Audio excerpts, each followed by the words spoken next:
अगला है बेटा यूनिट वेक्टर। यूनिट वेक्टर मतलब जिसकी वैल्यू यूनिट हो, जिसकी वैल्यू 1 हो। क्या हो? 1 हो, जिसका मैग्नीट्यूड क्या हो? 1 हो। ठीक, तो ये काम किसके आता है भाई? इससे पहले मैंने पढ़ा था इससे पहले मैंने क्या पढ़ा था? फ्री वेक्टर पढ़ा था। तो मेरा फ्री वेक्टर तो मुझे क्या बताता था? एंगल बता देता था, दो वेक्टर्स के बीच का एंगल फाइंड कर देता था पोजीशन हटा हटा के। ये यूनिट वेक्टर क्या बताता है? यूनिट वेक्टर डायरेक्शन बता देता है। क्या बताता है? डायरेक्शन बता देता है किसी भी फिजिकल क्वांटिटी की। क्या बता देता है बेटा? डायरेक्शन बता देता है। हाँ, और याद रखना इस यूनिट वेक्टर का रिप्रेजेंटेशन क्या है? टोपी। क्या है? टोपी। अब तक एरो आता था ना, तो जिसके ऊपर डायरेक्शन वाला वेक्टर यूनिट वेक्टर लग जाए तो बेटा वो डायरेक्शन भी बताने लग जाए तो बेटा उसको क्या बोलते हैं? टोपी या कैप बोलते हैं। क्या बोलते हैं? कैप।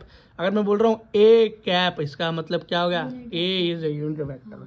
तो ये टोपी पहना देता है लोगों। क्या करता है? 1 रुपए में टोपी पहना देता है। यूनिट मतलब 1, 1 रुपए में क्या कर दी? टोपी पहना दी। ऐसे याद रखना। इसका रिप्रेजेंट कैसे है? A cap. ए कैप की वैल्यू निकलती कैसे है बेटा? ए वेक्टर अपॉन में मैग्नीट्यूड ऑफ ए वेक्टर। अब ये मैग्नीट्यूड को मोड में क्यों रखा हुआ है? क्योंकि बेटा मैग्नीट्यूड कभी भी नेगेटिव नहीं हो सकता। क्या? कभी नेगेटिव नहीं हो सकता है, इसलिए मोड में रखा है। अगर ये बात ध्यान न रहे तो ये फॉर्मूला रखो, और ये बात याद रहे कि भैया नेगेटिव नहीं हो सकता, याद रहती है तुम्हें, तो इस तरीके से भी फॉर्मूले को लिख सकते हो, कोई दिक्कत नहीं है। तो a unit vector find out करने की, या ए यूनिट वेक्टर की बेटा मैग्नीट्यूड फाइंड करने का तरीका क्या है? ए वेक्टर अपॉन में ए वेक्टर का मैग्नीट्यूड। बस ठीक है। अब ये मैग्नीट्यूड जो होता है ये कैसे निकालूं? अगर गिवन ना हो, अगर क्वेश्चन में बेटा ये दे ही ना रखा हो, फाइंड आउट करके दिखाओ भैया, बस ये दे रखा हो ए वेक्टर दे रखा है, ए वेक्टर की क्या निकालो? ए वेक्टर की मैग्नीट्यूड निकालने का फॉर्मूला होता है बेटा under root X square plus Y square plus Z square. इसका मतलब उसके तीनों कोऑर्डिनेट दे रखे होंगे, हाँ, बस उनका स्क्वायर अंडर रूट में कर देना, आपके पास मैग्नीट्यूड आ जाएगा। एक देखो बेटा क्या दे रखा है? एक्स वाई प्लेन दिखा रखा है, तो आपको पता ही है एक्स होता है, ऊपर की तरफ अपना वाई होता है, और नीचे एक थर्ड प्लेन जिसको हम जेड बोलते हैं, हो गया 3D प्लेन। क्या हो गया बेटा? 3D plane. ठीक, एक्स को हम आई से डिनोट करते हैं, आई यूनिट वेक्टर से। किससे? आई यूनिट वेक्टर से। तो वाई को जे यूनिट वेक्टर से, और जेड को के यूनिट वेक्टर से। आई जे के, आसान हो गया याद करना, समझ में आया? ठीक है बेटा। तो इसी तरीके से क्या यूनिट हमको वेक्टर्स दिए होंगे हमेशा। तो बेटा एक देखो, एक वेक्टर दिया हुआ है एक्स वाई जेड की पोजीशन के हिसाब से। क्यों बेटा? वो है कहाँ पे, कोई पॉइंट है कहाँ पे। तो अभी तक तो एक्स वाई प्लेन वाला ही समझ में आया था, एक्स और वाई के प्लेन में।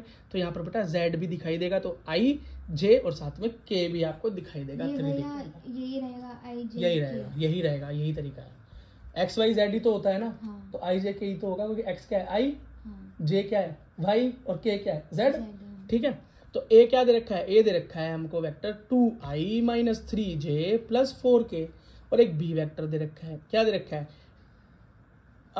1i plus 2j plus 1k cap. और कैप कैप बोलना याद करना शुरू कर दो। हाँ, तो कैप बोलते हैं इसको, यूनिट वेक्टर बार बार बोलने की जरूरत है, कैप बोलो से 2i cap minus 3j cap plus 4k cap, इस तरीके से बोलते हैं। ठीक है। ये बोल रहा है यूनिट वेक्टर फाइंड कर कर दिखाओ। क्या? यूनिट वेक्टर फाइंड करके दिखाओ अगर इन दोनों को मैं जोड़ दूं तो। क्या? जोड़ दूं तो कोई बात नहीं भाई, जोड़ दे, फाइंड आउट कर लेते हैं।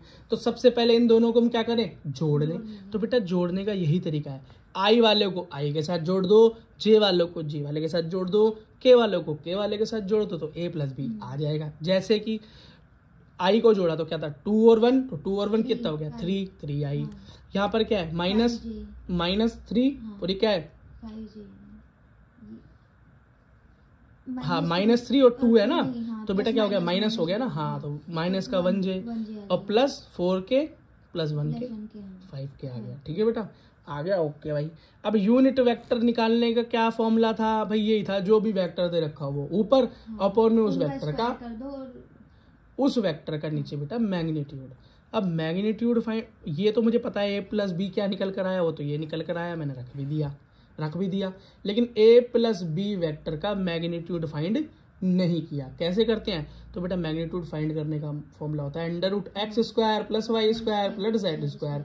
ठीक, हाँ। तो अब बेटा ये जरा देखो, तो a प्लस बी वेक्टर है क्या, ये रहा मेरा 3i minus 1j plus 5k cap, ये तो निकला था। तो बेटा इसके अंदर लगाते जाओ। x मतलब क्या, i क्या दे रखा है मैग्नीट्यूड 3, ठीक है। y मतलब j मतलब -1 है ना, और k मतलब z मतलब 5 प्लस 5 का स्क्वायर, क्या निकला है 9 प्लस 1 प्लस 25, आंसर आया 35। और बेटा निकालेंगे तो अप्रॉक्स खाएगा, अप्रॉक्सीमेट वैल्यू आएगी 5.9, क्या आएगी 5.9। यहाँ बस बेटा पुट कर दो, यहाँ क्या कर दो बेटा पुट कर दो। लो मैंने पुट कर दिया, तो 3i cap minus 1j cap plus 5k cap upon में 5.9, और इसको खोल के लिख दो तो सबके नीचे 5.9 अपॉन में लिख दिया। यही आपका क्या यूनिट वेक्टर का बेटा आंसर है।